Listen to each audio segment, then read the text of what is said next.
Vikings, let's win this game. Vikings fans, something big is happening behind the scenes in Minnesota. There was a last-minute roster move for the matchup with the Packers. There are major changes on offense, and that reshapes the game plan. And the league handed down a fine on a hit that had everybody talking. And the last story, that one hits the fan base in purple and gold right in the chest. But before we break down every detail, hit subscribe to the channel and drop a comment with what you are expecting this Sunday. Let's get into the first story. With how this season ended, even the final game turned into a character test. There are no playoffs to rescue the year, so every decision now feels like who belongs and who is just passing through. And when you see the team making roster moves at the last second, you can feel the staff wants to close this thing with some dignity. I am 55, and I have seen plenty of lifeless season finales. This one does not feel lifeless. Here is the move. The Vikings promoted defensive lineman Taki Taimani to the active roster. He was on the practice squad, kind of tucked away, and now he gets a real shot against Green Bay. He is in his second season and came out of Oregon as an undrafted player. He has played only a handful of snaps this season. The most notable stretch was that game against Washington. He got reps on defense and helped on special teams. It is not glamorous, it is dirty work. And honestly, I like that. On top of that, this shuffle comes with a huge blow. Aaron Jones and TJ Hawkinson are out. That changes the offense immediately. One is the engine when the team needs hard yards. The other is the trusted target when things tighten up over the middle.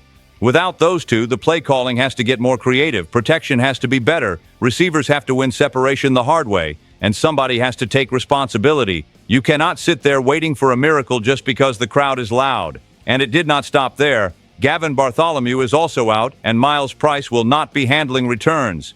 Dwight McLaughlin is listed as questionable. That affects the rotation. It sounds small, but in a season finale, small details become big plays. I have seen that too many times, and it also makes you think about the future. When two names like that sit out at the end of the year, the talk about cuts and money starts circling. It is uncomfortable, I know, but it is real. This fan base in purple and gold already learned the NFL does not have mercy. The locker room feels it. We feel it. And that is why this kind of read from someone who lives and breathes Vikings football is worth its weight in gold here. On the other side, the Packers are coming in with that preseason in disguise vibe. Jordan Love is not playing. Malik Willis will not be the guy either. Clayton Tune will be running the show.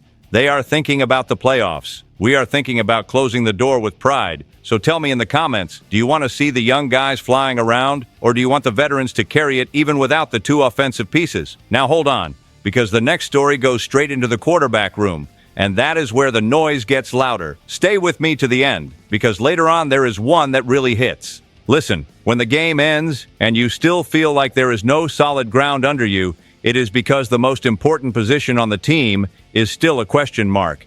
It is not just a loss here and there.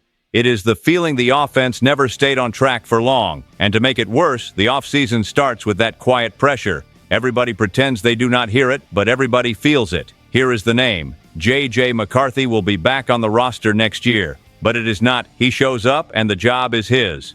What is floating around behind the scenes is pretty direct. The Vikings plan to bring in veteran competition. It could be via trade or free agency. The idea is to strengthen the quarterback room. No more putting everything on one young guy's shoulders. That alone tells you a lot about how the staff evaluated the 2025 season. The numbers tell a tough story. A low passer rating, more interceptions than you can live with, and games missed because of injuries. There were Sundays when it looked like he found the rhythm. The next week, there would be a late read, there would be a forced throw, and the crowd in purple and gold would already be taking that deep breath. It is not hate. It is accumulated fatigue. Anyone who lives and breathes Vikings football knows exactly how heavy that gets. The message from the top is interesting. Kevin O'Connell and Kwesi Adofo-Mensah do not want to walk away from the high pick they committed to. At the same time, they do not want to repeat the mistake of leaving the roster hostage to a fragile setup. The idea is simple. Bring in someone who can hold it down. A guy who can come in cold if needed. A guy who protects the football. A real plan, not empty talk. That changes the locker room vibe. And it changes how the young quarterback works. And here is the detail that shifts the tone. Justin Jefferson openly said he wants McCarthy here. He talked about believing in him, but he also talked about accountability, a strong offseason, a tighter connection, cleaning up the small mistakes that become big problems. When the best player on the team talks like that, it is not a pretty speech. It is responsibility put on the table, and nobody ignores that. Now think with me. If a seasoned veteran shows up, what happens? Does McCarthy answer in practice, grow, and take the job by force? Or does he feel the weight and turn into a project for one more year? Minnesota has lived both paths. Some brought pride. Others turned into a long soap opera, the kind that drains the fan base and the locker room. And January is the worst time for a soap opera. We know it. What nobody can deny is this. If the competition is real, training camp is going to be on fire. Practices get sharper. Mistakes get louder. Internal pressure ramps up. That tends to separate the guys with just an arm from the guys with a brain. And that decision has to happen fast, because 2026 cannot start with improvisation again. Hold that feeling, because the next story flips to the other side of the ball. Offense out, defense in. And it involves a fine. It involves a steep drop in performance. And it involves a future that might not be in Minnesota. You know what has me uneasy? When the defense starts the year looking electric, and then out of nowhere it becomes, is this guy falling off? Because then it is not just one play, it becomes a trend. And trends in Minnesota tend to hurt, especially when you already have no margin for error. The name at the center is Isaiah Rodgers. The NFL hit him with a fine of $17,389 for unnecessary roughness. That hit on a defenseless player against the Lions. It happened early in the third quarter. He will not be suspended, so he is available to face the Packers at home. But I am telling you, a fine like that always brings a spotlight, and the spotlight does not forgive. The weird part is Rodgers started the season like he found the perfect fit. Aggressive, electric, breaking on the ball. There was that outrageous game earlier where he did a little of everything. He forced a fumble, he snagged an interception, and he even turned it into points. I watched that and thought, we found an impact guy. But after that, he disappeared. Or more accurately, his level dropped. And when a corner stops finishing tackles in space, the crowd in purple and gold notices immediately. The team noticed too. Over the past few weeks, he lost snaps. He was used more in nickel situations. And Jay Ward started showing up more. That changes the conversation. When a coach swaps you out on the field, it is a message without words. I have seen that too many times. It is not punishment, it is trust. And here is the part that matters. Rodgers signed for 2 years, but nothing guarantees he stays. Some people are saying this finale could be a goodbye. Does that make sense? It does. Because Brian Flores' scheme demands firm tackling and fast decisions. Okay coverage will not save your spot if you become the target on screens and crossers. And that is where it gets heavy. Because nobody wants to lose talent. But nobody wants to live with a hole on defense either. Now I want to hear from you. Talk to me in the comments on whether you would keep Rodgers in 2026 or whether you would already look for a different path. I am torn, I swear. Sometimes I think it is just an adjustment. Sometimes I think the peak already passed. And then I give that nervous little laugh because we know how these bets can end around here. And to top it off, this story connects to the bigger theme. The Vikings are looking at the roster and measuring who truly delivers. That applies to corner, that applies to the offense, that applies to the quarterback too. Nobody has a guaranteed seat, and that can be a good thing if the standard rises for everyone. But hold on, because the next story is more fun. It is about players whose value truly jumped in 2025. Guys who made you go, okay, this one deserves respect.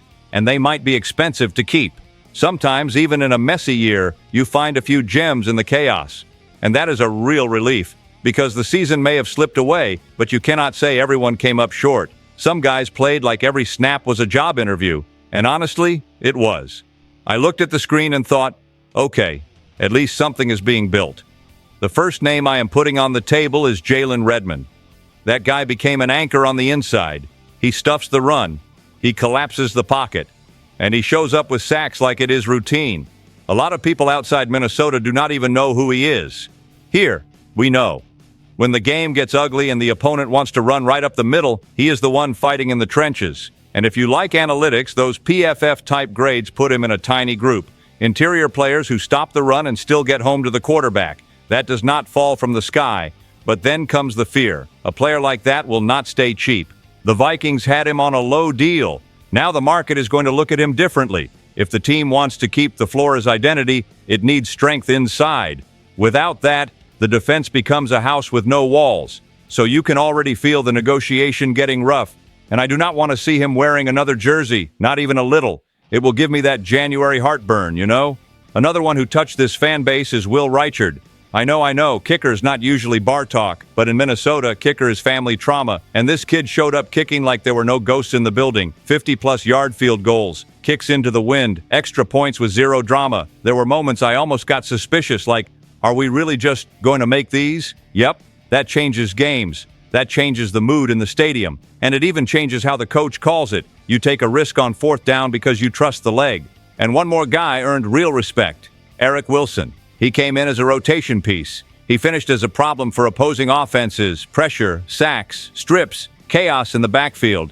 He fit the aggressive scheme and played hungry, and hunger at linebacker spreads. You see the whole defense running with him, and it is not just the scheme helps. Plenty of veterans enter a scheme like that and just survive. Wilson did more. He attacked the game. Now put it together. Redmond controlling the inside. Reichard bringing calm to the kicking game. Wilson creating noise in the middle. It might not sound flashy, but it is foundation. It is what you build a roster on. But the bill comes due. Contracts go up. Competition goes up. And the Vikings have to choose where the money goes. And when the choice is hard, somebody gets squeezed. I hope it is not the guys who held it down. So keep this in mind. While we debate the future, there is a rival in the building on Sunday. And the next story is about the other side trying to sell confidence while they are banged up. And there is a big name over there that could swing a game, even without suiting up. Look, a rival is a rival, but some things get under your skin. The Packers come into this game like they are taking a pit stop. 3 straight losses, and they are still talking like a playoff run is right there.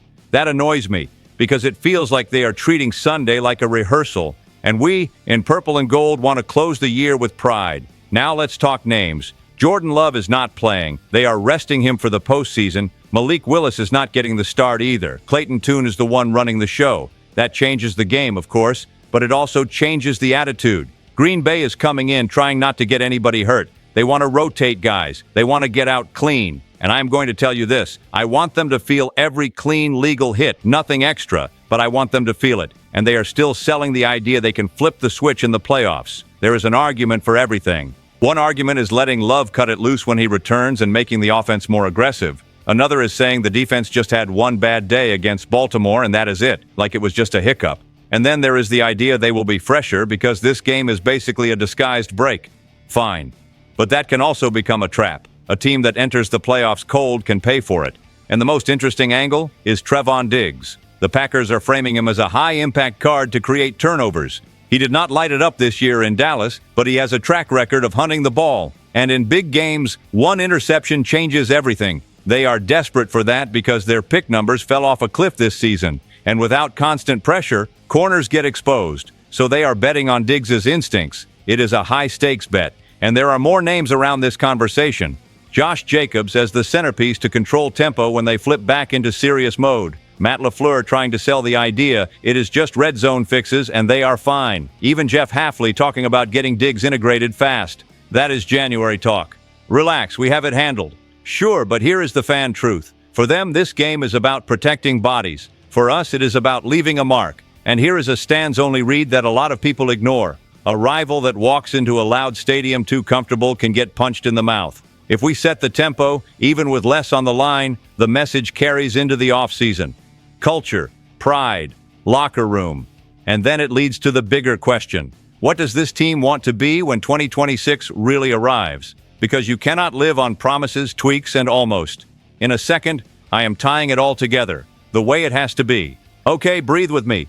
When you put all of this together, you get the picture without any filter. You had the team shuffling the roster and giving Taki Taimani a chance to show something when nobody is watching. You had the offense taking a hit with Aaron Jones and TJ Hawkinson out, and that exposes how thin the margin really is. You had the future conversation slamming the door with JJ McCarthy, and this staff making it clear they are bringing in real competition. You had the defense with Isaiah Rodgers under the spotlight for a fine and a dip in play, and that becomes an off-season decision. And in the middle of the chaos, you saw a foundation rise with Jalen Redmond, Will Reichard, and Eric Wilson leveling up. Here is my take. Straight up, if the Vikings clean this up the right way and stop forcing what does not work, 2026 can be the year they become feared again. Not because of pretty talk, because of identity. Because of a roster that plays hard from the first snap to the last snap.